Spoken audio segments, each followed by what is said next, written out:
Hello everyone and welcome back to my channel Edmond Mendaros, and for today's quick tutorial and I'm going to show you guys on how to go about enable age restricting YouTube videos.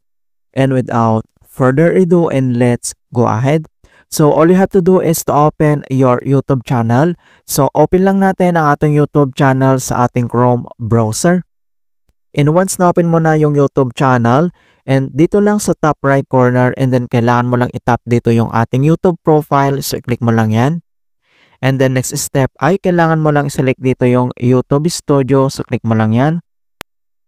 And dito lang sa ating channel dashboard, dito lang sa left side menu, and select mo lang dito yung content. So itap mo lang yan.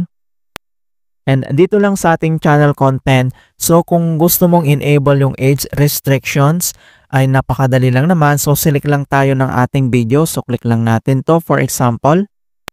And dito sa video details, and then scroll down ka lang. And then makikita mo kaagad dito yung age restrictions advanced. So i-click mo lang yan. And the next step, so do you want to restrict your video to an adult audience? So may dalawang option naman dito na pwede natin i-select. Kung gusto mong enable ito, so kailangan mo lang i-select dito yung yes, restrict my video to viewers over 18.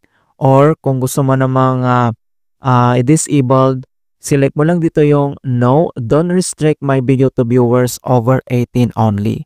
So kapag sinilik mo tong yes, restrict my video to viewers over 18, so may mga dapat tayong i-consider sa pag-restrict ng ating videos. Ayan, so kung if any of your videos are not appropriate for viewers under 18, you can add an age restrictions. So yan po yung sinasabi kapag sinilik mo yung yes. And then when deciding whether to age restrict content, you should consider whether the content shows.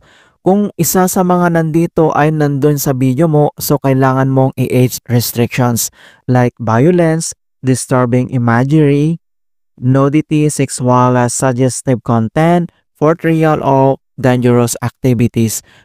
Kung isa sa mga ito ay nandun sa video mo, so kailangan mo yon i-restrict. Alright, so ganun lang po kasimple on how to enable age restrictions on YouTube videos. And please don't forget to like this video and subscribe to my channel for more quality content. Thank you guys and see you in my next tutorial.